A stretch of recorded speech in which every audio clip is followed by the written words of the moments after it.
really close to making a little bit of a breakthrough about with these light-skinned alleles, and they don't express themselves in our phenotypes until about 4,000 years ago, roughly. And I would say maybe take a little bit off that because they like to exaggerate these things, right? Yeah. I would say a little bit like more recent than that. Um, and those are the genes that determine light skin in Europeans. But when you look into the genes that determine light skin in Asians, right, in Siberians and in Native Americans, um, you basically need like a combination of two genes. I think it's like around 80 to 90% to give you what we consider light skin. So when you look at these, when you look at that in Native American populations, pre-European contact, they had pretty much 0% in both of those genes. Basically, saying meaning they had dark skin, like black skin, like they akin to hunter gatherers in Africa. So when you actually look at the expression of light skin on the timeline and when it actually expresses itself in these populations, you're like, oh, of course they were black. Even the Olmecs. This is what the King of Hawaii, the great Kamehameha I, looks like. And here again is another image of His late Highness. This is what the Andaman Islanders of South Asia look like. These are the indigenous people of Cambodia and Thailand, known sometimes as the Manic peoples, builders of cities like Angkor Wat. And these are the Australian Aborigines before undergoing a publicly admitted eugenics program to ethnically eradicate them and at best breed out their colour by using incoming European populations. Wherever you look in the history of the world, black groups, or what some call Negroid peoples, seem to have been the first settlers, farmers, sailors, builders, and to put it crudely, nature's default. So then it becomes cringeworthy and exhausting all at once whenever Hollywood pretends people on the African continent 5,000 years ago looked like this and not this. But back to reality. So, what happened to all these black people? The following was meant to be a private discussion looking into this very question. Two researchers discussing their findings about the world's different peoples, their histories, and what, if anything, genetic science can add to the mountain of data we already have. But a funny thing happened on the way to the truth. No, that's a lie. Quite a number of things happened, in fact. For one, London. Yes, that's London. My guest hit me with evidence as to what the first human populations definitively looked like. But not just that, what these populations would have looked like up until quite recently. As recent as, well, less than 10,000 years ago. Number two, in discussing genetics, I thought I was speaking to a casual researcher with no real background in biosciences. I was wrong. Turns out I was speaking to a medical student specializing in anesthesiology, who has recently been toying with the idea of switching to genomic science. A most humble guest, London tried to downplay his own bona fides credentials before dropping more bombshells. Bombshells about blacks and Africoid populations reaching the Americas way before anybody, way before Columbus. Now, once our conversation was done, the question became, publish or perish? Well, London said I could publish. So enough telling, time to show, watch. Yeah, I just figured, I don't know if I want to get roasted when my friends watch it and they'd be like, you ain't no anesthetist yet, you know what I mean? That whole thing. So it's No, like, but who cares? Like, of yeah, course okay. you are. If you, what? How many people? Come on. Of course you are. You're an necessary. Like when King had that lady on, she is as good as a geneticist, but she was doing a PhD in it. Do you remember the Yeah, lady I'm talking about? But yeah, she she's was doing a also, PhD in it, and she's not finished her PhD, but all things being equal, she will do. So she is a geneticist. So I don't know how many people watch it who gonna get on their keyboards to say, "Oh, shut up, you did." I don't know how many of them are actually, studying to do anything like that. So they can all just shut up. fair. I agree. Yeah, definitely. You're Okay. definitely more qualified to to talk about these things. This is the thing as well.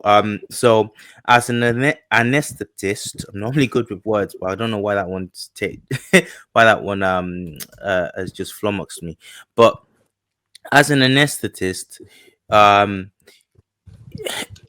what European science tends to do, what Western science tends to do, and we've had this is a criticism that's been leveled at Western academics for a long time, but it compartmentalizes in a rigid and unnatural way.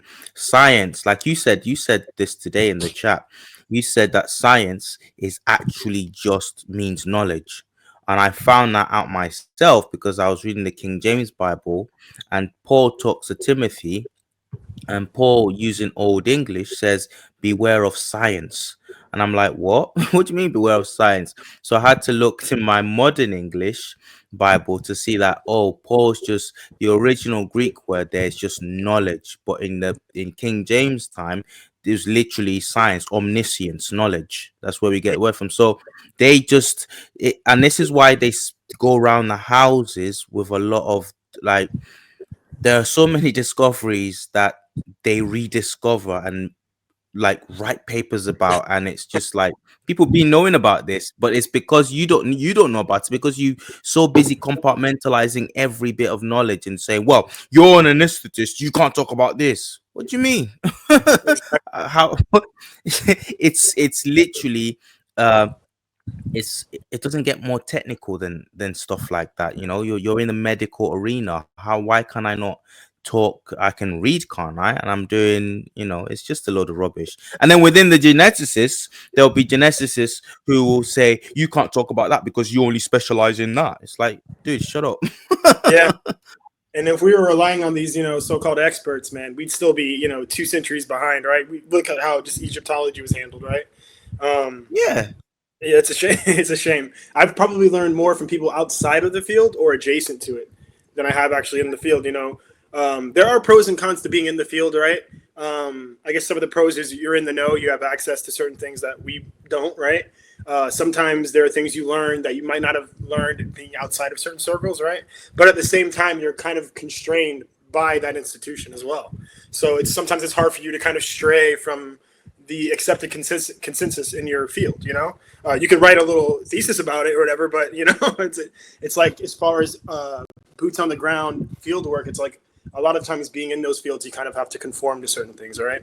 And you don't really have sometimes an outside perspective is, I think, fresh, so yeah, I agree. I mean, I totally agree. I was going to say, we were talking about it earlier too, I just think that we as people in general, but us as people, looking into Black history especially, we need to start having more confidence in our own cognitive abilities, and we're always deferring to the same people that have obfuscated our history to begin with. And I understand wanting, credible sources and, people with authority on this, on the subject or whatever. But at the same time, you should be able to critically think for yourself and comprehend things on your own, right? You have to be able to think for yourself. I want to know, what's this discovery that you've been making very slowly about where light skin comes from, in genetically speaking? Absolutely. So I guess to kind of paraphrase it, essentially, the genes that express light skin, I think they appear in the human genome about as early as like 22,000 years ago, right? But them appearing in the genome doesn't mean that they're expressing themselves, phenotypically, right? Right. You don't actually see light skin expressed on a mass scale in the modern sense until about roughly 3,000 to 4,000 years ago. All things considered, whether or not, I think that might be a little bit further back than, I think it might be a little bit earlier than that technically, but I'm not sure. But you don't see it expressed really until 3,000 to 4,000 years ago. So when people think about haplogroups, they think that Haplogroup R1b, it originated outside of Africa, so it's the non-African haplogroup. You know, it's the haplogroup representing Europeans. It's the European haplogroup. That haplogroup R1b diverged from its parent group E thousands of years before the light skin gene even existed.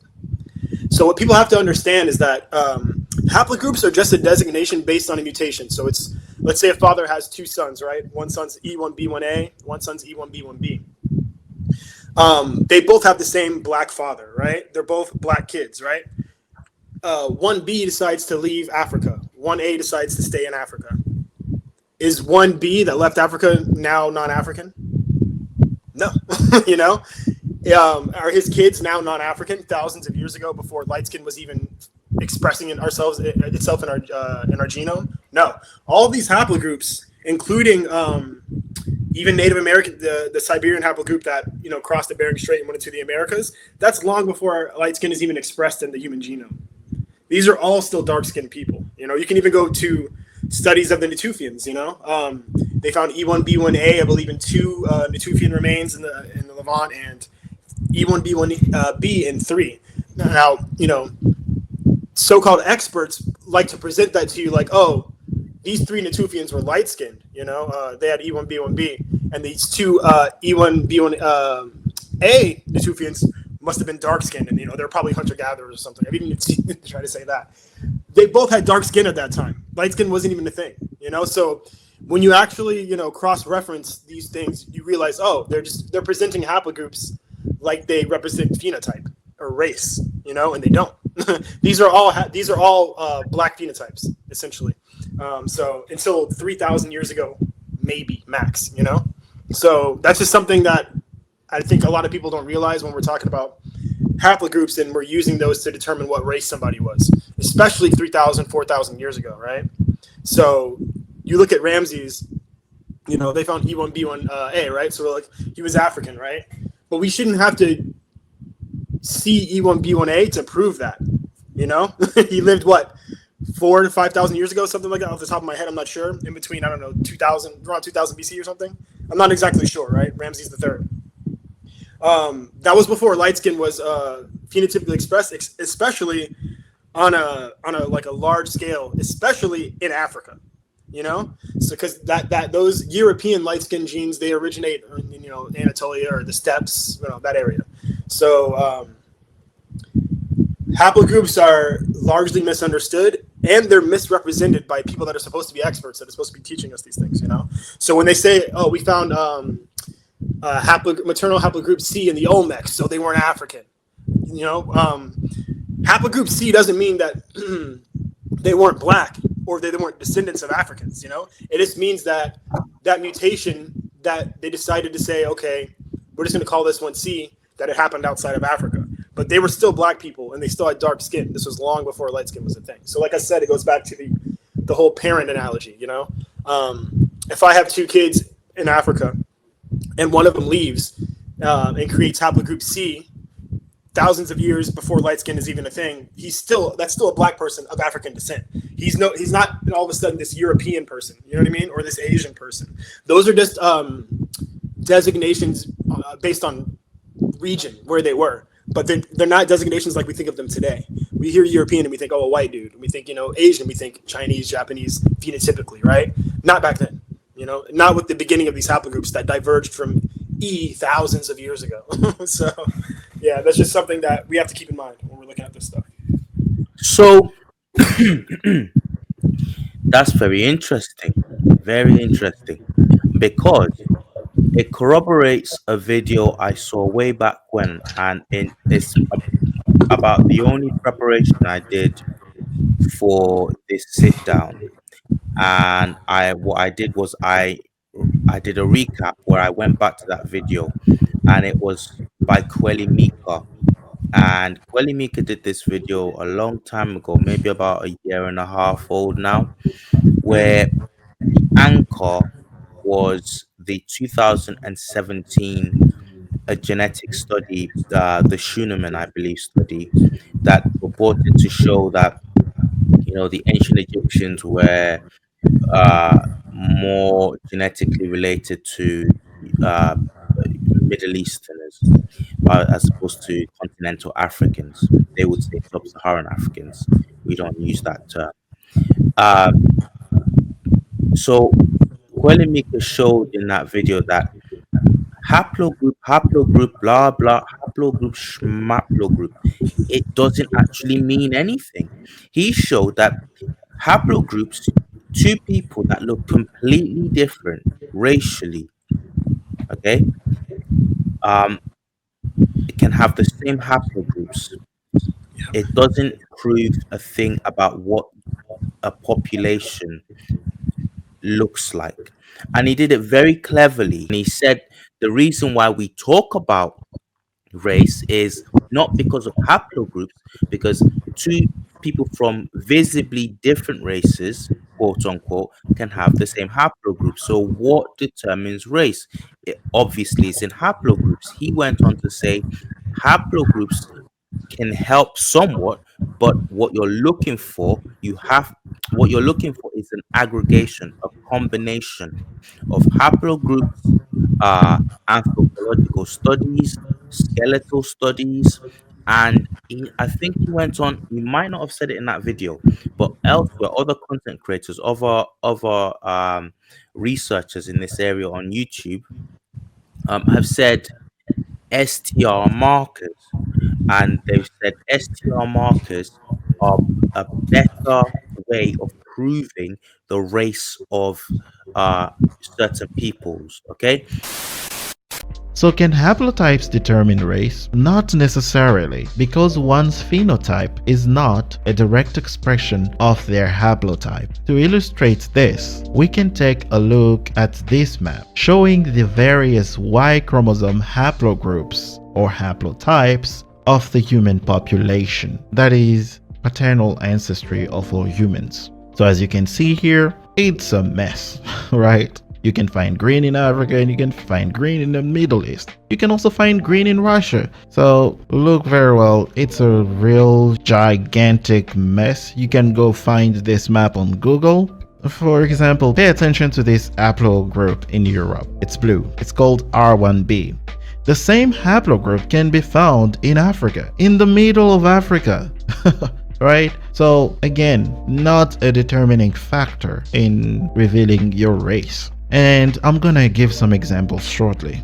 Therefore, one must be careful not to confuse the concepts of phenotypes and haplotypes. One is about physical appearance, the other is about ancestry. However, one can say, can't your ancestry give a clue to how you look? Well, yes and no. Sometimes your haplogroup can help approximate your race, but no more. It is not an accurate indicator of phenotypes.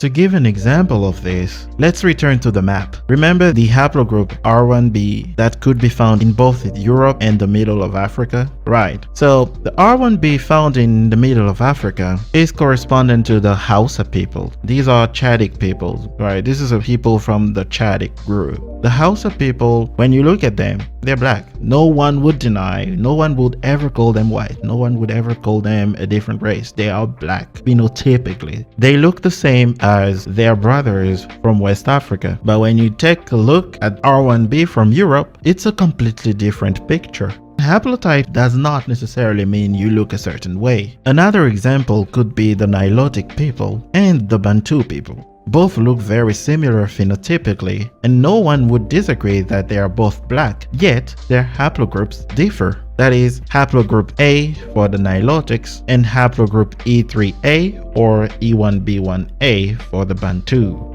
Moreover, haplotypes E1B1A, R1b, and J were all found in ancient Egypt. E1B1A was the haplotype of Pharaoh Ramses III. Haplotype R1b was found in King Tut, his father and grandfather. Now, was it the R1b of Europe or the R1b of the Hausa people? We don't know. The only thing I can say is that only the R1b from Europe cannot be described or depicted with terms such as red-brown skin, dark complexioned, and African-like skull, as an anthropologist described the skull of King Tut. However, both King Tut and the Hausa people have been described thus. Why would you, okay, as a group of geneticists out to get the truth about these ancient populations, why would you make out like these things called haplogroups are the be all and end all? What's going on? I mean, why? Or feign, like, act like they represent race, like they know better, you know. They know better. So when they release these, you know, studies, and they're like, oh, you know, we found, you know, haplogroup C in the Olmecs, so non-African, non-black, but, you know, whatever. They'll literally say that, you know, no sub-Saharan African presence. They know what they're doing when they word things like that. It's clever, right? Because technically they're not in Africa, right? So you can say they're non-African, but what they imply when they say that is that these people weren't black, you know, and they know that that's disingenuous, but they do it anyways. So it's very strange. Even like our ethnicity estimates with regard to African Americans and Africans, right? One thing I would think to do if I was a geneticist would be to immediately go and look at, you know, go in Nigeria and try to find the least admixed, you know, most historically isolated group, right? And maybe do some genetic research on them so I can compare them, right, to African descendants in the diaspora to see, okay, are you just African? Are you admixed with this? I believe I found two northwestern tribes. I can't remember their names off the top of my head, but they both start with K. They're like extremely isolated tribes. Supposedly they were never really enslaved like that. They don't really have a lot of, you know, Arab admixture, European admixture, or even like African Americans coming back admixture, right? I'm like, okay, so, you know, what haplogroup are they? What did they find out about them? Oh, no genetic research has been done on these two groups, of course, right? Wouldn't that be one of the first things you would do as a geneticist? I mean, me outside of the field, I would have the common sense to think, oh, I should go probably do that, you know? I should look for some isolated tribes, because they love to do that in their studies when they're trying to prove people aren't black. Prime example is I brought up that Natufian study earlier, where they found E1B1A and E1B1B in these Natufian remains, right? They tried to claim that some of them weren't related to sub-Saharans, but when you actually look at the sub-Saharan group that they reference, and they do this, I've noticed this almost uniformly in every study, they reference the Mbuti, the Pygmies. That's their sub-Saharan reference group for pretty much all of their studies, to determine whether or not, like when I was looking up the studies about the Moorish remains, they were comparing them to the Pygmies. But then they'll compare them to like 5, you know, to prove that they're, you know, North African. They'll go to the Mozabites. They'll go to Morocco. They'll go to Algeria. All these groups that, you know, are clearly admixed with European, you know, Roman, you know, Greek, you know, Middle Eastern, Turkic, Ottoman, all these, you know what I mean? Like groups that are clearly admixed, they'll say, okay, we'll use these groups, but then we'll use the Pygmies as our sub-Saharan reference, and then they'll be like, oh, they weren't sub-Saharan because we see no affinity with the Pygmies. It's crazy. It's actually a joke. So I have a lot of references to show that as well, you know, by the way. So you're saying, I understand what you're saying in terms of the Pygmies. In order to say this group is not linked with sub-Saharan Africans, they'll use as their sample set their comparing their group of comparison. They'll use a very narrow group of Africans, such as the Pygmies, and then they'll say, see, no link to sub-Saharan Africans. But when it comes to trying to find an affinity with say North Africans, you're saying they'll use a much broader base of what would the word be, peoples, clearly admixed people, and they will use a very broad base of North Africans that excludes all of the people with dark skin you would associate with being Berbers, like by lineage or something. So they'll exclude more like South Mauritania. They'll exclude Senegal. They'll exclude Mali, right? They'll exclude all these places where you're like, okay, there are like large Berber, populations there, but they'll include all the ones that are like Eurasian or whatever, modern Eurasian too, by the way, because ancient Eurasians were also black. When they talk about these back migrations of Eurasians, they're talking about black folk. They just never talk, they never mention that. So that's another thing they do, but with the Khoi and the San peoples, yeah. So yeah, Okay. That's exactly what they're doing. You're right. Yeah. So it's very, I was just going to say, just like they do with everything else, they manipulate these studies by, very biased sample groups, and, they're manipulating information, and they present it as science because people take science at face value for being objective, right? So, yeah. Talk to me about the medieval Moor study, the one you sent to me today. So you sent me this study, and I had a look at it, and I couldn't make any head or tail of it because it was well above my pay grade. It's a crazy little study, right? It was very detailed. It was showing skeletal analysis, all manner of things. What was that study saying? So it was saying that they looked at these Morisco, which are like descendants of Moors, and Moorish medieval remains that they found in, I believe it was Cordoba. And I'm pulling up that study now, so bear with me. And they found, E1B1B and E1B1A, right, which they, associate with sub-Saharan Africans. They found that in these Moorish remains. So, of course, after finding that, like any other study, they usually try to, discredit that finding in some way. This one, not so much so, to be fair, but it was another example of them finding E1B1A. But what I found is they always, try to use groups that they know represent Black Africans, but might have like limited links to Moors or Berbers, right? Like the Pygmies. So, they have so many groups they can use. But did you know? And we can get into this later. Did you know that Ancestry DNA, 23andMe, and MyHeritage, all of those have they don't have any Mauritanian samples. So when you take your test, right, let's say you're related to, I don't know, the Senhaja, right, or even the Zinaga, right, that will be absorbed by the nearest and usually most sampled group. So that means basically Nigeria and Iberia or North Africa, right? Because they count all these very, for lack of better words, very white North African countries or populations to sample, but they exclude ones where they're Black. So a lot of the, results we get that say, whatever Nigerian, even for Africans, because like I said, these tests don't show origin, right? So a lot of the times when you see a Nigerian estimate or even an Iberian estimate or even a Northwest European estimate as a Black person, that could actually be more, those could be Moorish S&Ps that you're matching with, and not white European links at all. So that's another thing I wanted to talk about as well, is that there's DNA that's baked in. First of all, there's DNA that's baked into these populations that had contact with African groups like the Moors, right? So if you look at Iberia, Portugal, Spain, even Italy, and Sardinia, right? We know that Moors were there. Like they can't even deny that, right? They were elsewhere, right? But they don't really like to talk about that. But we can say for sure they were there. These groups have Moorish, actually I'll have studies that I'll pull up later. They have African blood, right? Generations 55 generations ago and plus, so on. But S&P or SNPs, they never degrade. So when you take a test, a DNA test, as a Black person, right, and you're like, I don't have any links to,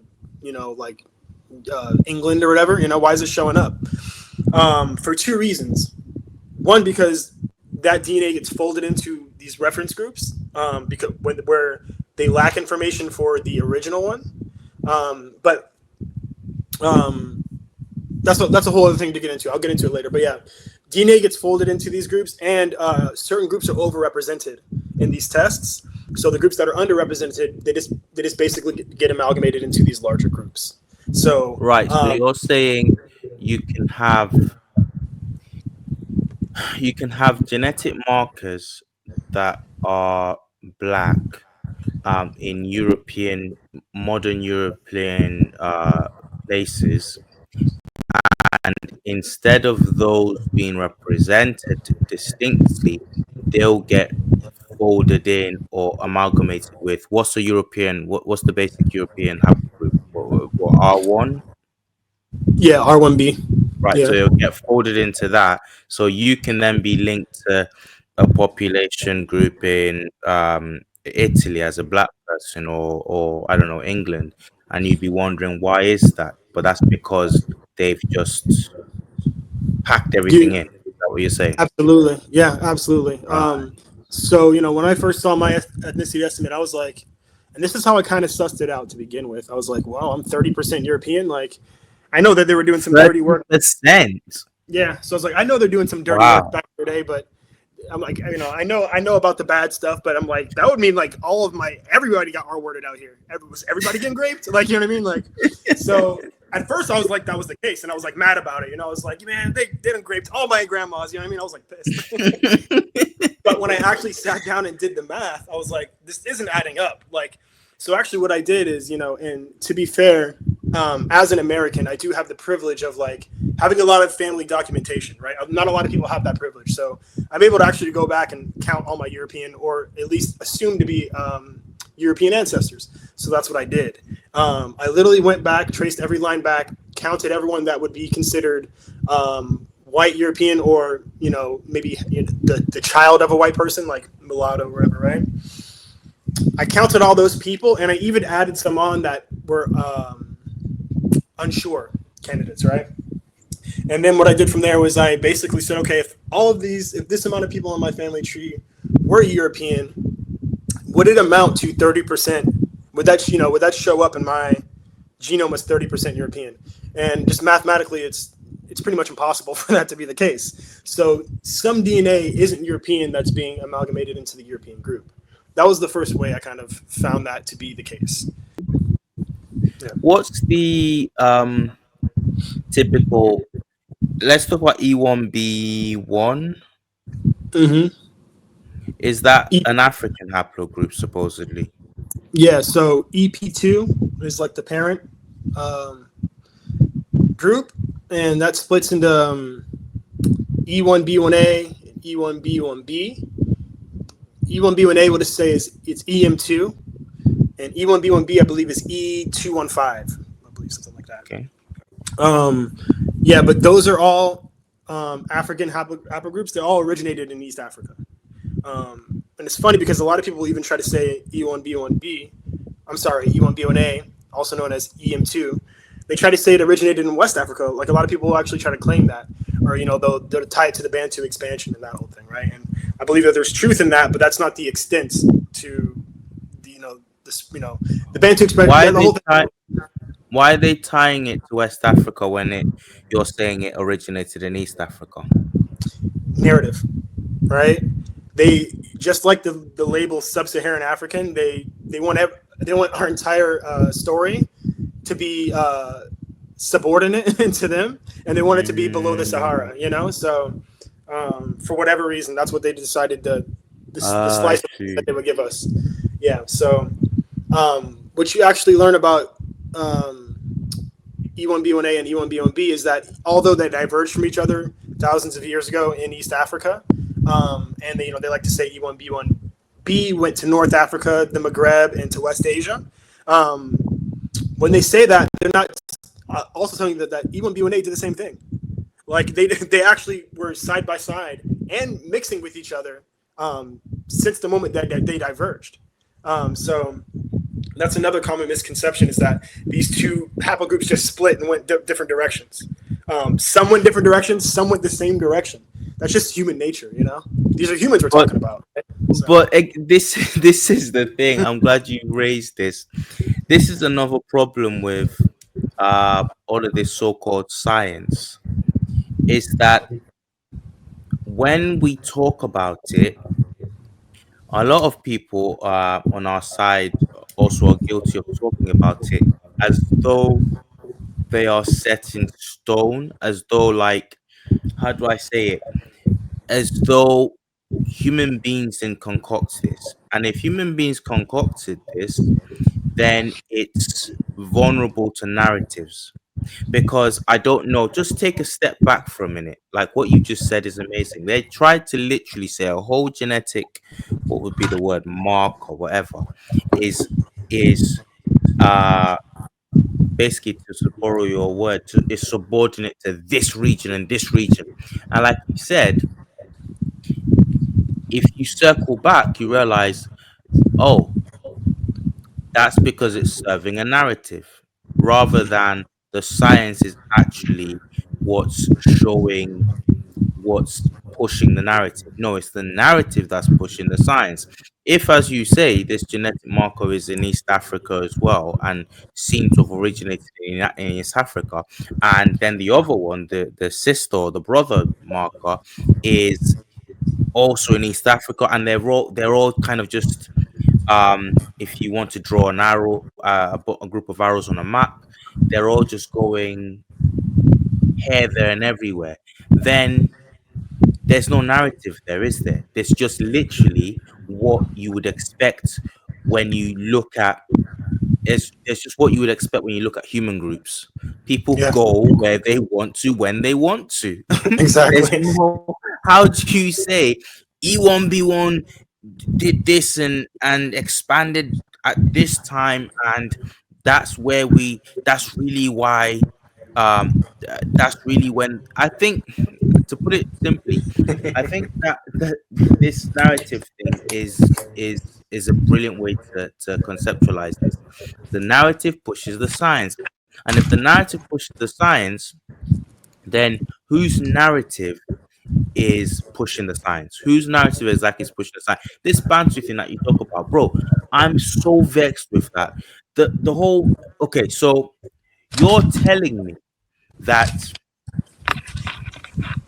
for thousands of years, millennia in Africa, Bantus, quote unquote, didn't think. Now I know you all believe that we couldn't stick a few bits of wood together and sail across the ocean. I know you believe that, but cut us some slack. So you're telling us that you know when it was, okay, and when it was is relatively like recent, almost yesterday, when Bantu decided, let's go down over there across land, not water now, across land. And because of that, now let's look at that narrative. Who uses that narrative? Oh, some people called the Boers and the Afrikaners. They use that narrative. And what do they use that narrative to say? They use that narrative to say, well, when we turned up here, you guys weren't even here. You only just started arriving. And Yeah. so we can, this is our land too, like more so than you even. Mhm. It's so convenient. And which isn't true. They're still Yeah. they're still finding ancient sites of where Zulus lived. Not to say the Khoisan aren't black, because we know they're black anyway. So they admit they were there, but it's not even true that the Zulus or the quote unquote Bantus just arrived anywhere. But again, they had this theory set up, and I know when they started the theory because I did a live on this a long time back, and it was this silly white dude that was going on about, he took the Zulu, an actual African word, and he turned it into something else. But that thing that you say about narratives is so key. It's like we're looking at science that is mind-boggling, and we're making up stories as we go along about it, rather than looking at the evidence and saying this just points to human beings doing what human beings always do, moving whichever way they want to. Sorry, I've kind of ranted there, but I agree. I yeah. agree. I agree. Exactly. So when you said that, just something popped in my head about you said that the basically the science is they're retrofitting the science to fit the narrative, right? Instead of the science letting it lead them in the direction it should, right? Just objectivity, they're making it fit into a narrative, So you just talked about, this whole Bantu expansion and how they just think that human beings weren't able to go wherever they wanted to go. Like, it just reminds me of like a video game, like an RPG or something. When you reach the edge of the world, right, where you can't go anymore, and it like bounces you back. Like, do they really think that people with E1B1A were like trying to go to like North Africa and like they're getting like pushed back, like they couldn't pass or something? It makes no sense. Like, it's just ridiculous. So my haplogroup is EM. As far as I know, because I did this testing on my own. I used like an independent haplogroup predictor toy. So if I do like a high resolution test where I pay hundreds of dollars, it might give me something different. But it would probably give me something even more downstream, right? My haplogroup is supposedly EM 4254. And that's apparently extremely rare, at least so far, in Africa and amongst African Americans, right? The only place I've really found it so far is 2 Nigerians, Brazil, and Brazil, Mexico, the UK, black people in all these different places, right? But when I was looking into so they found my haplogroup in medieval remains in Mexico, right? So they actually, and I'll pull this study up, they uncovered this grave, this burial site in Mexico that was actually, they even write in the study, they write, historical accounts say that this was an indigenous only burial site.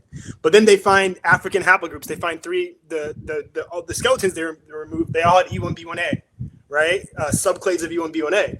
So of course you see them immediately in the study trying to work backwards to the narrative like, well, they must have been slaves, right? Because they have E1B1A. So even though they found them in Mexico in an indigenous burial site, just because they have E1B1A, they're like, they have to be African slaves, right? That's their narrative. That's them retrofitting. That's them, imposing the narrative on the science. So this is what they tried to do to prove that. They tried to say, one of them had filed or had chipped teeth. You know how I believe there's, what I'm talking about, right? There's an African group that filed their teeth or whatever, right? So they must be African, right? That's what they tried to say. Look into Native Americans filing or chipping their teeth, right? And they even tried to say, we really think so as well because their teeth were chipped, right? This specifically, not filed, chipped. Look into Native American dental modification. Literally, they filed their teeth, they chipped their teeth, and this is something. These are scientists saying this, so that just proves to me how disingenuous they are.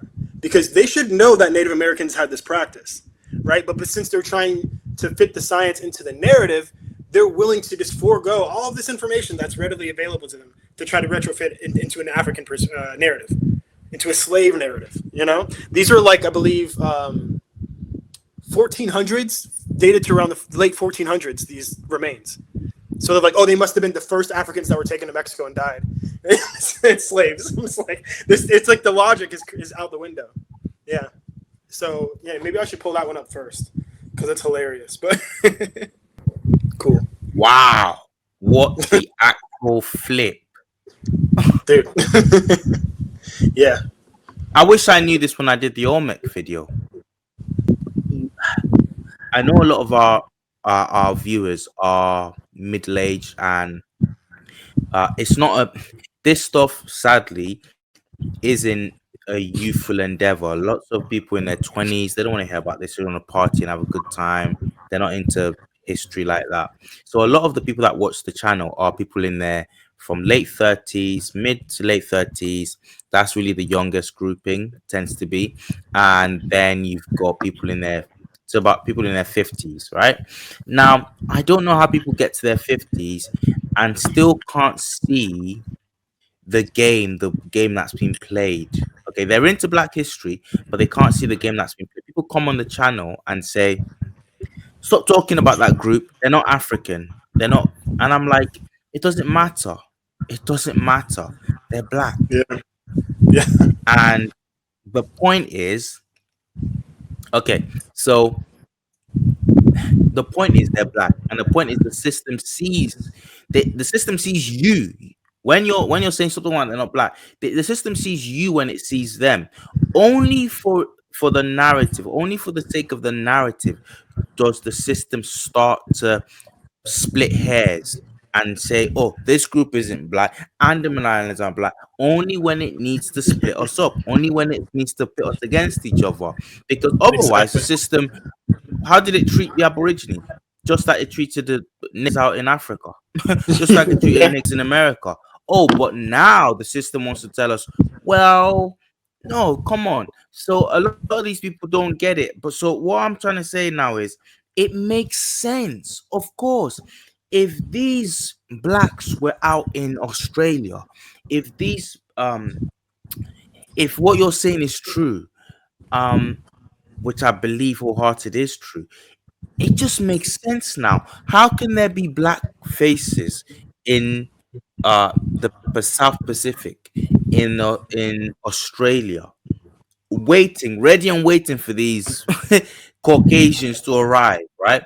But in America, they just weren't there. But we've seen the photos, we've seen the memorabilia, we've seen the sculptings, the sculptures, the drawings. I've seen one. Someone showed me something recently, and again that made me think of Craig. That made me think, oh my goodness, it was a drawing of an Indian Native American, and you can't, apart from the fact that his hair was a bit straight, every other feature was negroid. Everything else was negroid. Big ass nose, big ass lips, big ass cheeks, everything. So I'm saying to myself, and this was drawn by somebody who saw him in situ. So I'm thinking to myself, now you're saying this, of course, and it seems like people well before someone decided to sit down and say, oh, I traveled and sailed the oceans and planted people were doing it like it was nobody's business. Nobody thought like, let me write and say I was the first to get to Australia. People were just thinking, right, I'm finding a nice little patch, nice tropical bit here in Florida or whatever.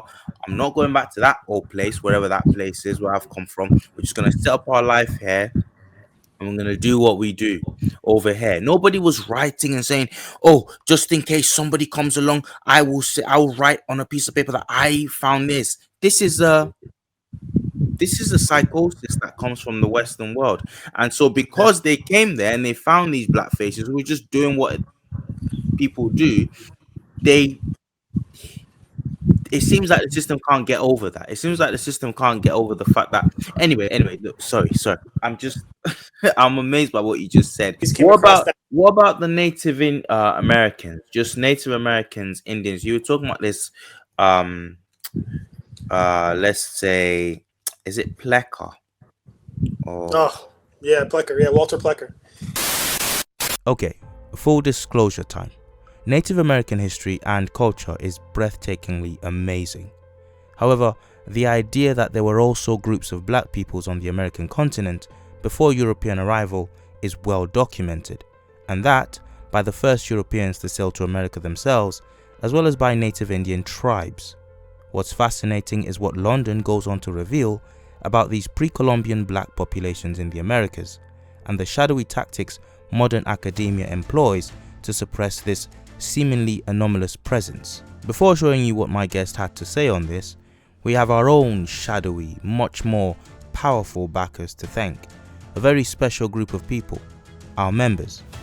These are extraordinary men and women who have put their money where their mouth is to back this channel's research into the suppressed and lesser known elements of the global black story.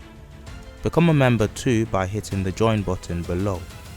A particularly special shout out goes to members of the highest echelon of this group, the Trill Nation's Council of Sages, General and High Chief of War Black Rampage II, Grand Vizier of the Moorish Territories Kadir Albert, Admiral over 1,000 ships K. Wright Carr, Keeper of the Imperial Scrolls Andujah Payne, and Lord Protector of the Western Kingdoms Dante Crane. The Trill Nation salutes you, great sages. Now for some more answers. First, good news and bad news.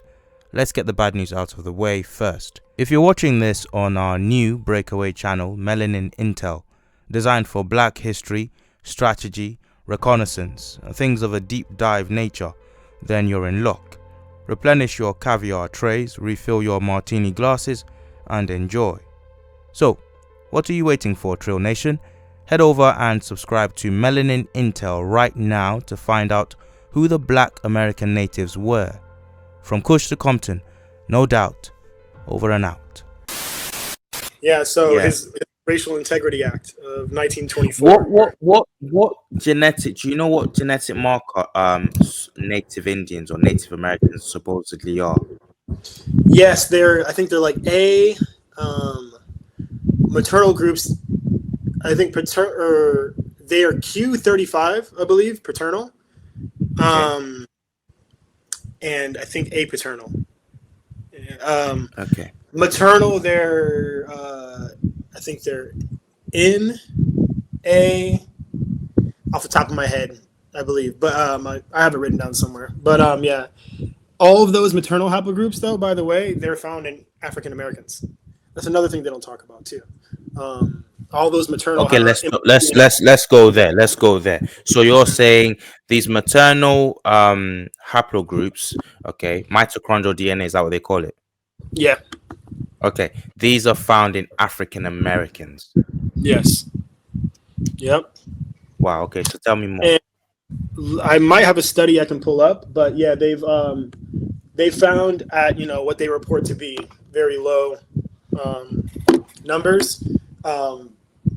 Virtually every Native American mtDNA haplogroup amongst African Americans.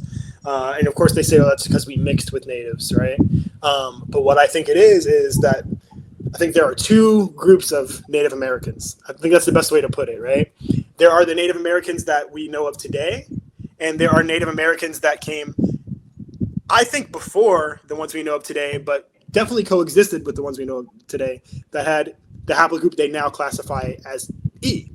But the subclade is very important of E, because the subclade is really what indicates that these people coexisted. So basically, I think what they've done is they've classified Black Indigenous people, or at least descendants, maybe mixed with Africans, of Black Indigenous people under the E haplogroup, but under a specific subclade. So they can say, oh, they were African, they weren't American, but it's all in the subclade, where I think that's what's really exposing the fact that they're indigenous peoples of the Americas, right? So I think you had those two groups living side by side, and that's why you see maternal haplogroups that they recognize as Native American in African Americans. But my larger argument is that the African American haplogroups are already the indigenous haplogroups, right?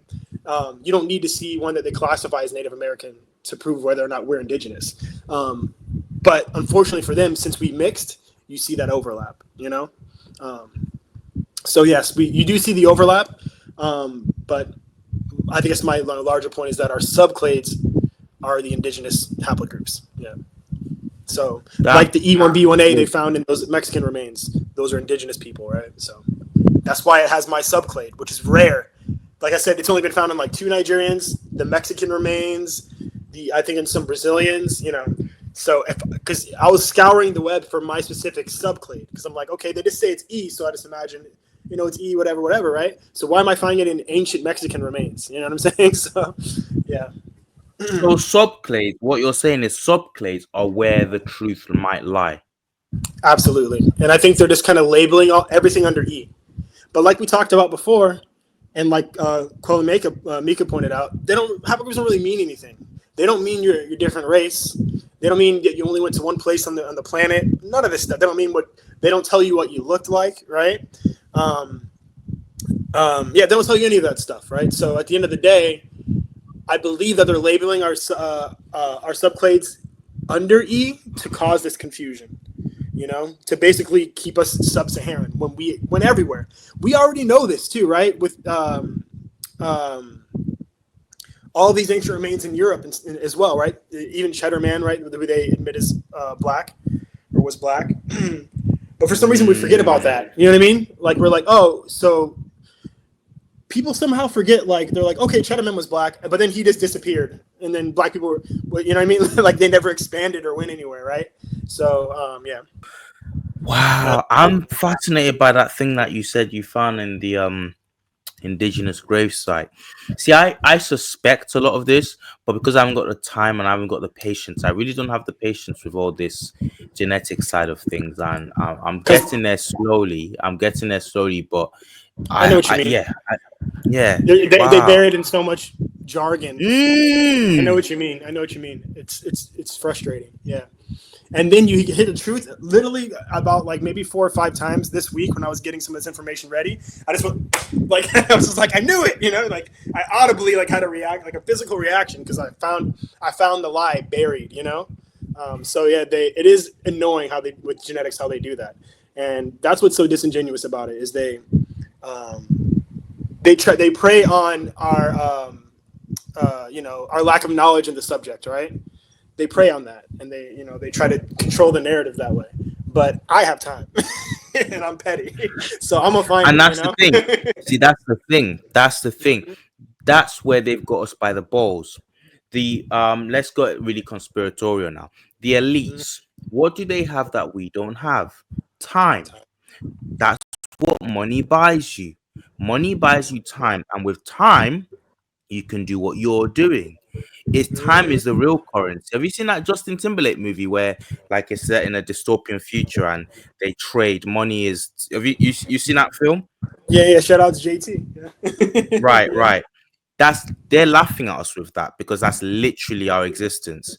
They get you on Yeah. the treadmill, they know that you need to like I I remember this is a complete different The thing. rat race. Complete different tangent. Yeah, it's the rat race. And once you can if you can buy your way out of that rat race, it's literally what built Egypt. You can't build a civilization with everybody on a rat race. You've got to Brother. have a class of people who have leisure time. That's what they did here. That's how they did it here. The aristocracy. There was a time when looking into stuff like this, biology, that was laughed at.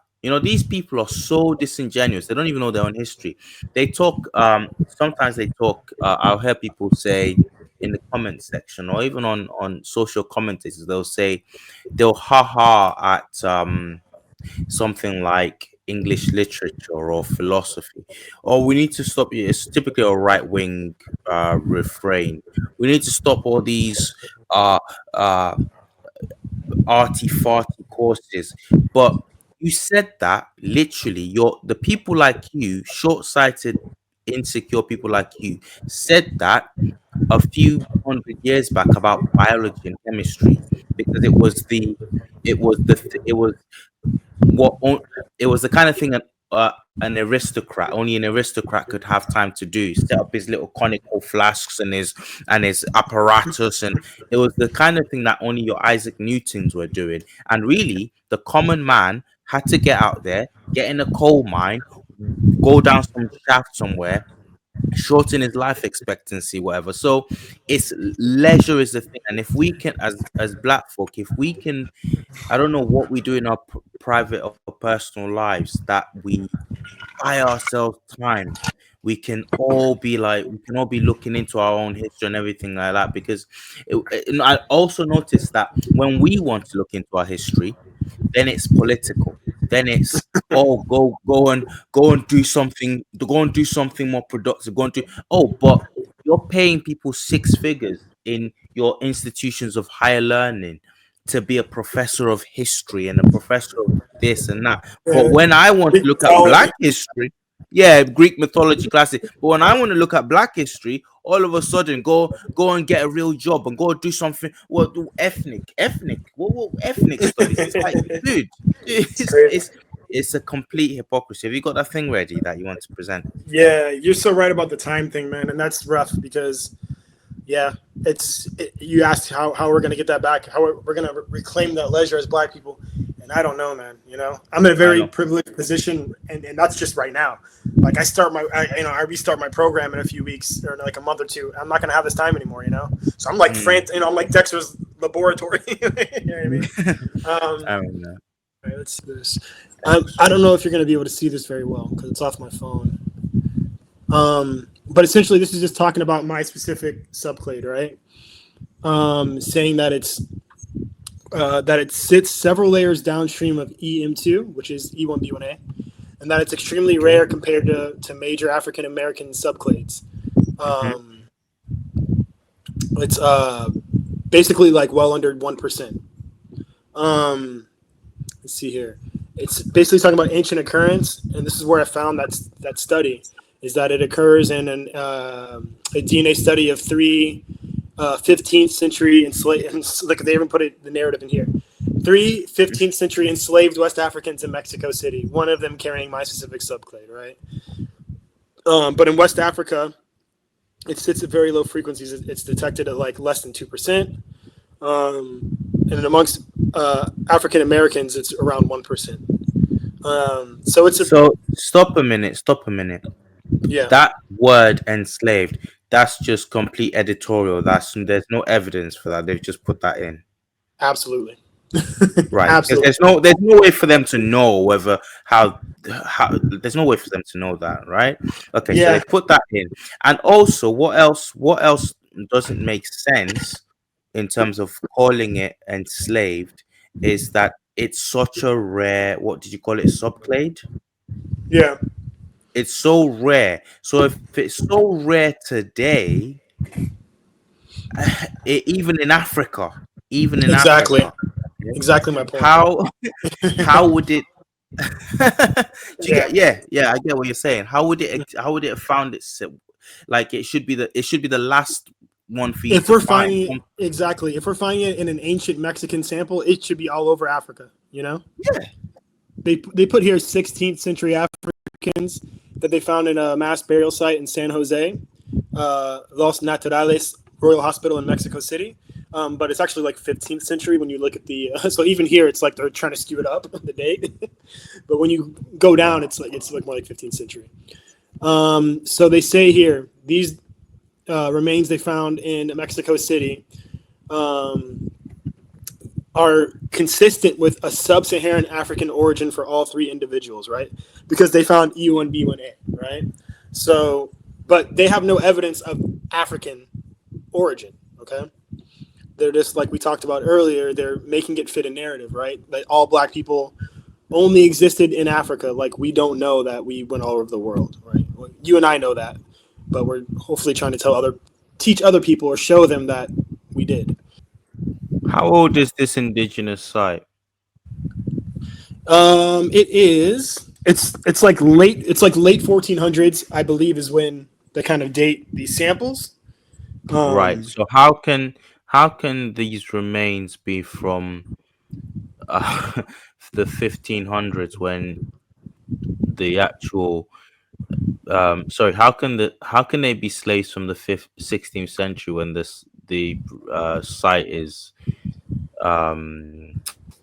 older than that? Exactly. I mean, so look here. Okay, these are the 3 samples they're talking about, right? The one here in the middle, that's my dude. That's my ancestor there, right? Or lady. I can't remember. I think they're males. So all 3 of these had, an E haplogroup, right? Actually, I'll just go down here. So the one in the middle is SJN2, right? So it's this guy here, a male, right? Dated about 1450 to 1620, right? The third one here, 1436 to 1478, okay? The first sample, 1453 to... So let's be real, they're probably about, I would say, late 1400s, right? Late 15th century. Okay. They weren't transporting people that early. No way. That's the thing. It already goes against their narrative, right? So they were already not. Wow, this is massive. So these are the haplogroups. Okay. I love your laugh. I love that laugh when you got him. Got him. So mtDNA haplogroups, mitochondrial haplogroups, all L. And I got something, by the way, very interesting to share with you about haplogroups L2 here, but even more so L3. All right, that'll be later. But I'll just quickly say it. The African haplogroup for the maternal group is L, right? They try to say it's all L. In African Americans, the most predominant L haplogroup or the most predominant maternal L group is L3. L3 is the group that's linked with out of Africa. That's something they don't tell you as well. So L3 is the group, the maternal haplogroup that gives birth to M and N, that become your Native Americans and all this stuff. But that's a whole other thing I want to tell you about later. Wow. Shut up. Yeah, so here you have all three of these paternal haplogroups. E1B1A, this is, E1B1A here. I think I see E1B1A here, and this is my specific haplogroup, M4254. Like we said, rare in general, probably because, they just haven't really tested. I don't know why it's that rare, to be fair, right? Because African Americans and UK and blacks in the UK, we probably are the biggest consumers of these ancestry tests. So I don't know why it's that rare, to be fair.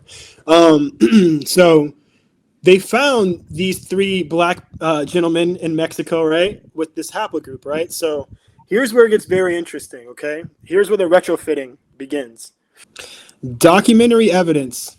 I'll start here. Documentary evidence indicates this hospital served exclusively los naturales. I'm sorry, I can't roll my R's. The indigenous population. Okay, I'm going to read that again. Documentary evidence indicates the hospital serviced exclusively the indigenous population. Documentary evidence. Now, normally, if this was white people or something, they would have stopped there. They'd been like, "Oh, documentary evidence. It says they were indigenous, right?" They would have no question. If they didn't find the E haplogroup amongst these people, they would have stopped there. However, different sources and studies point to non-indigenous peoples as being treated and buried there, right? Of course, they're going to add that, right? So why is documentary evidence? Let's say scratch this, right? Why is documentary evidence even stating that this exclusively, right, was an indigenous burial site? Okay, so that's just the first thing. Now we go on more narrative, right? Particular traits such as culturally associated dental modification patterns suggested a possible African origin of these three individuals, right? So most people will be like, "Oh yeah, they filed their teeth, right? So yeah, I thought we had something there, but they must be Africans." Can you see this? Yeah, I can see that. Perfect. Native American tooth filing, also known as tooth modification or dental modification, was a practice involving or altering the shape of the teeth, often through filing, chipping, grinding. Okay, this is Native Americans. Why don't our scientists know that? Google AI can tell me that. Here we go. Here's a primary source, contemporary primary source. I'm sorry, it's kind of small, right? I can see it. I've maximized my screen. Bet. After surveying the historical and cultural background, he deals with the custom of decorating and mutilating the teeth, practiced by nearly all natives of Mesoamerica from the first millennium before Christ to up until the Spanish conquest. Teeth mutilation is filing and chipping. Okay.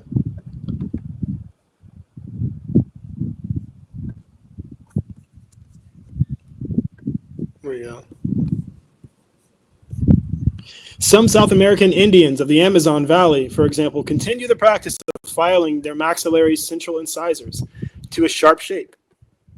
So I don't need to go on, right? I have 1,000 of these. The point is, teeth filing doesn't filing your teeth, chipping your teeth doesn't mean you're from Africa, right? And they should know this, right? But because they have an E haplogroup,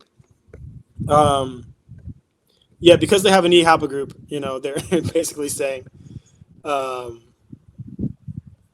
that they're, they must be Africans. So, right, let me put us back on the screen. It seems that what's going on here is that black, from this evidence, just from this alone, without adding narrative, black peoples and black groups, okay, were everywhere. And not only were they everywhere, but they also brought, I think this is what's happened. Yes, some of these cultural continuities remain more strongly in Africa, but that doesn't mean that they weren't practiced elsewhere by other black groups. Yeah. Okay. Now, What they've done in that paper is instead of look at the evidence and say, oh, this looks like there were black groups, black people, Africans, whatever you want to call them, in the Americas, okay, doing the same thing the Africans on the other side of the Atlantic have been doing. Um, Indigenously, they're indigenous, meaning they've been there since, for as long as we care to count back. Um, Instead of saying that, they've said no, no, no. These people that we found must be evidence of slaves. Now, I say it that way because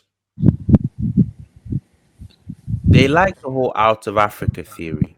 Okay, well, they're working on that. They don't like that really. They're working on that because I'm seeing it more and more now in comment sections. Are we still dealing with out of Africa? They've really had a problem with that for the longest. Okay, they like the out. They used to like the out of Africa thing. Oh, we're all from Africa. Yeah, we all go back to Africa. Blah blah blah. Except when it comes to narratives like this, when it comes to places where they see black people before white people, then they say, well, no, these were slaves. So it's out of Africa for everybody way back when, okay, except for actual Africans that we see, or African type peoples that we see in places that they're not supposed to be and times where they're not supposed to be. Then it's no, no, no, no, no, no, no, no, no, no, no, not out of Africa. There, it's and this is Yeah, the thing taken about from the Africa. narrative. Yeah, yeah. This is the narrative thing. All of a sudden, see, this is why I think they like the out of Africa thing, because it was so far ago. It was so far. It's the same thing with Egypt. It was Hmm. prehistoric. So Yeah, because it's prehistoric, man was still a beast. yeah. So yeah, we can let you have that whilst we're all still chipping around in the mud and digging around the earth with our fingernails. Yeah, we all came from you, but we evolved past you eventually. Like you guys obviously stay. Now that's why I believe they like the out of Africa thing, if you follow me. And in proof of that is the fact that any other place or in any other context, out of Africa goes out the door. If it's recent, if it's 2,000 years ago, when Africans weren't supposed to have been in this place or that place because we were waiting for them to transport us with slave ships, then out of Africa goes out the window. Then it's no, no, no, no, no, no, no. Yet they will not apply that logic to other people, so they'll readily posit up the idea that uh, Mongoloids crossed the Bering Strait. However improbable that sounds, I have my reservations about that theory. I think it's a load of nonsense, really. It could be possible, but I think it's a load of nonsense. They'll readily posit that, but anything else, anything that sort of links black people that you can say, hand on heart, this is a black group. This is what we think of when we say black. This is the image that comes to that includes Aborigines as well, by the way. Whenever it's those type of people, then all of a sudden there's all these mental gymnastics to say no, they were Africans that were brought over on ships and whatnot. So okay, it within the framework of we all come out of Africa, within the framework that we're all human beings and we all come from one locus point, then I'm not claiming that indigenous uh culture for myself. I'm not claiming it for as Africa. I'm saying it was its own thing, but all I'm saying is as against the people who claim that they were the first to reach a certain place. Do you get what I'm saying? They were Hmm. clearly blacks. They were clearly quote unquote Africans. That's all I'm saying. Without a Do you get doubt. what I'm saying? Does that make sense? Absolutely. And they were Right. like, yeah, they were. Even that Bering Strait thing, if we were to believe that to be true, they were still black people. That was what? How many thousand years ago was that? Hold on a second. Mm-mm. Let me just Ah. exactly. Let me just clarify that real quick. The first introduction of the alleles that we consider, light skin amongst Native Americans came with European contact. So essentially, they're saying that at points, these specific points, SLC 24A5 and SLC 45A2, the genes that determine light skin phenotypically, those existed at 0% up until about the 16th century, okay, amongst Native Americans. Light skin doesn't come into the picture until about 4,000 years ago, right? But Native Americans crossed the Bering Strait. How long ago was it again? I think it was about 22,000 years. 16 to 25,000 years ago. So those people that were crossing were dark, like, so even if we were to believe that Bering Strait theory, they were still dark-skinned people and black, not like, ambiguously dark. You know what I mean? That would explain why I've been seeing old pictures of old Inuit people that are black. Dark. Like, and that's I'm up, and that's black. up north for me, yeah. North Pole. Yeah. Yeah. So this lightning thing, when you said the native Indians were dark, black till the 16th century, you're not saying 16th century BC, right? You're saying AD. AD. Yeah.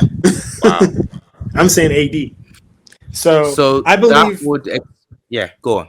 No, I believe that early explorers probably saw a mixed multitude of people depending on where they were in the Americas, but I believe the ancient indigenous American was black, and that's why you see Olmec heads looking the way they do. So those people, those Olmecs, were dark skinned. All we have to do is track these genes that express light skin. Yeah. Right, rather than talking about not subclades, because they're actually useful, as I've just learned. But instead of talking about haplogroups and this, it's tracking specific genes for specific things. And these people are clever enough; they know that's what's an issue here. But you get these half-baked studies. This really annoys me. See, like I said, go on. Really quickly, E1B1B, the one they try to say is like Arab or Levant, like West Asian or whatever they try to say it is. That originated. We know it originated in East Africa, right? They were two brothers, E1B1A and E1B1B. But they say that E1B1B went to West Asia 40 and the Maghreb. They say 47,000 years ago. So that means that a black person left Africa as a black person 47,000 years ago, right? Now, if you look at the Khoi and San today, how they're trying to say that they were a Eurasian back migration, look at the time they say that they were back migrating. Those were still black people. Black Eurasians were black, back migrating into Africa. That black dude who was E1B1A 47,000 years ago, his kids didn't come back, 22,000 years ago into Africa as white Eurasians. White skin wasn't around until 3,000 to 4,000 years ago. So clearly, I believe the lie all my life that black skin doesn't thrive or can't thrive in cold climates. So this whole thing about the blacks died out in those climates because they needed vitamin D that they weren't getting. That's a lie then? Complete farce. Wow. Complete farce. Wikipedia actually, or as I believe the doctor on King's channel recently called it Wikipedia. I call it Wikipedia. Literally, Wikipedia, if you look up the Wikipedia their page on dark skin, it even admits this to be the case. I'm trying to pull it up on my phone, but yeah, essentially, the whole idea that black or dark skin has some kind of vitamin D deficiency in cold climates, they're realizing now that that's completely inaccurate science, because what they were using for that to determine that was how white skin reacted to different climates. So they were using white skin as the proxy, not black skin. Black skin is perfectly fine in cold climates. It would make sense. That's how you would, yeah. White skin is probably more likely linked to, unless there's something beyond that I don't know about. If we're just using their narratives and their science, right? Like even with dates and everything, it's most likely probably more linked to either a random mutation that ended up being propagated by sexual selection or diet. Yeah, And not because they were mutation. just yeah, or maybe lack of light or something over long periods of time. Like maybe they lived. Antarctica has like or Alaska has like 6 months of no sun or something like that. Maybe it had to do with something like that over time. But it wasn't a advantageous mutation. If you look at, to be fair, I'm not talking about.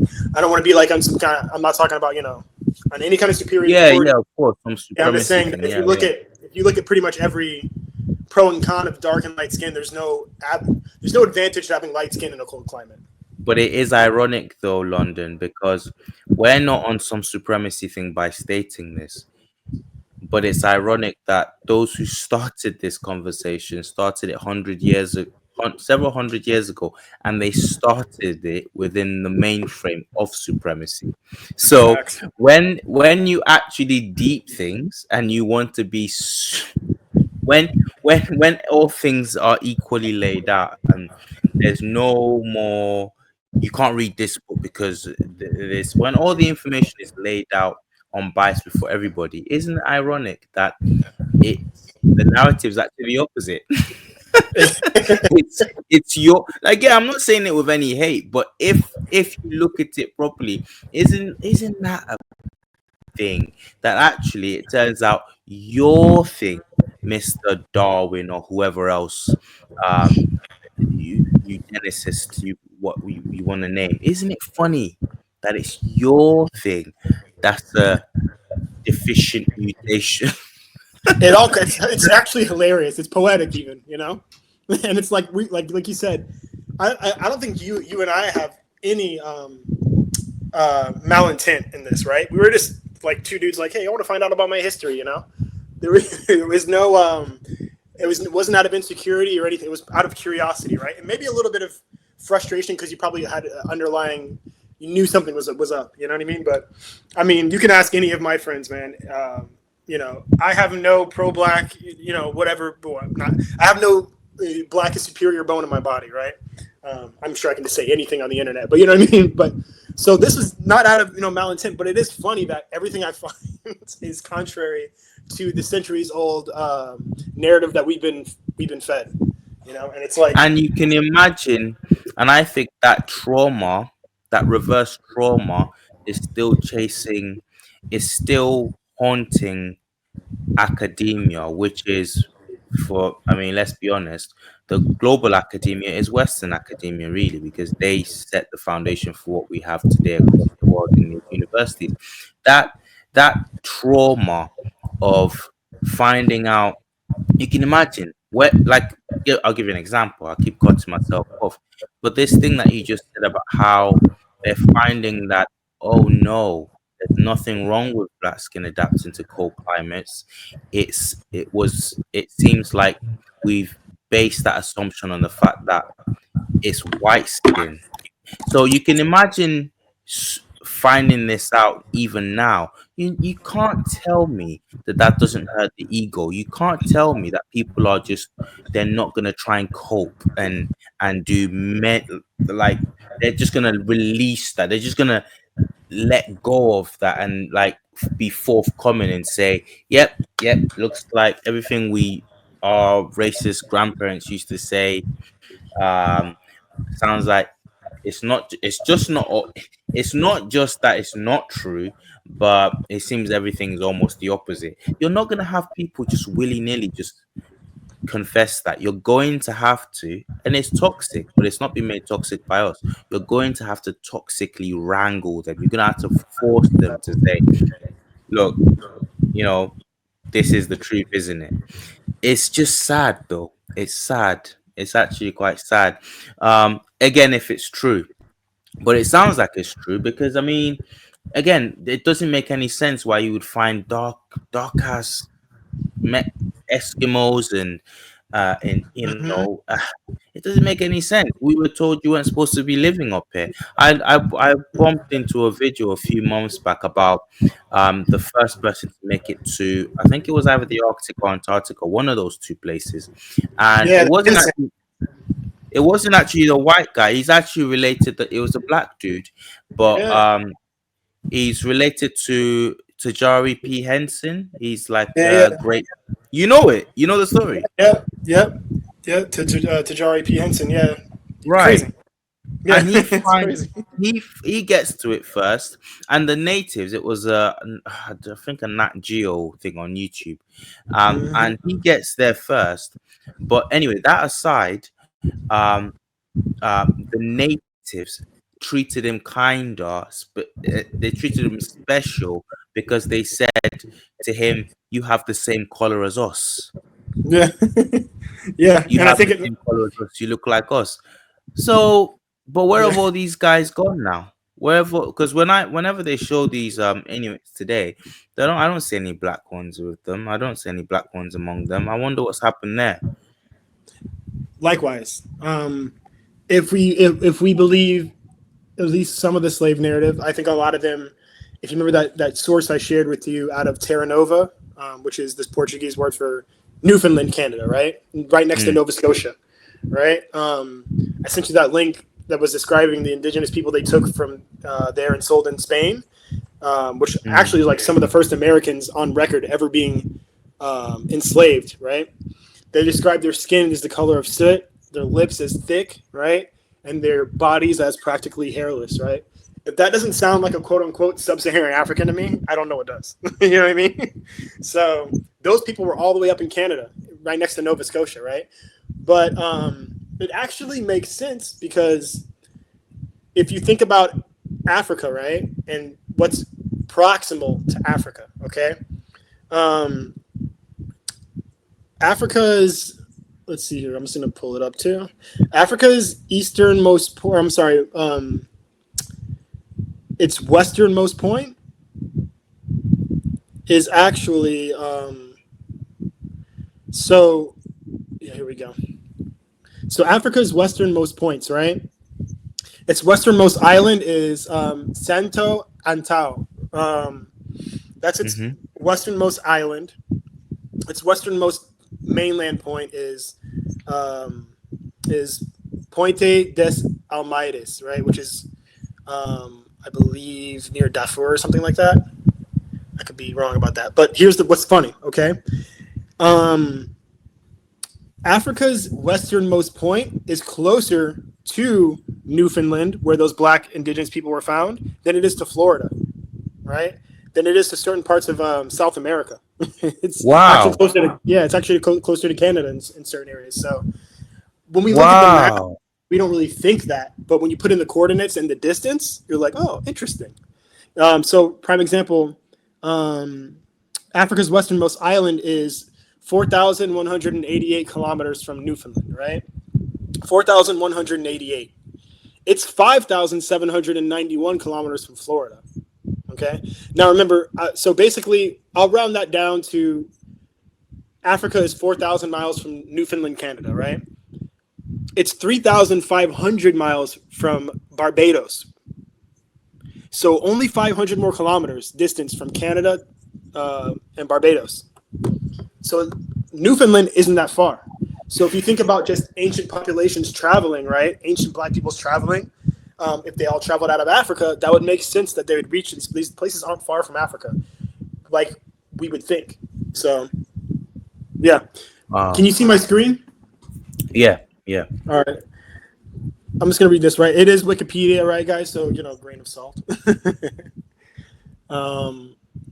No, but it's all backed up by sources. So it's if Exactly. So if Yeah. anybody here, because I haven't taken the time to do this specifically, anybody here can look into the sources, right, themselves. Because I always do that. I just haven't done it in this case. But I just want to show you something because it is hilarious when Wikipedia admits something because they don't like that. You can actually see them editing things like if you look at the edit dates, right? Things are constantly changing. So here, dark-skinned people who live in high altitudes with mild sunlight are at increased risk, especially in the winter, of vitamin D deficiency, right? Here's that whole vitamin D narrative, right? That we can't be in places with no sunlight. As a consequence of vitamin D deficiency, they're at higher risk. This is like where they try to say dark skin has a disadvantage. You'll find out that it actually doesn't if you do any real analysis. They're saying that we're at higher risk of developing rickets, numerous types of cancers, and cardiovascular diseases, and low immune system activity with no sun. That's any human being, mind you, right? Just being Of course, you need we all need the sun. Absolutely. Now, here's the kicker.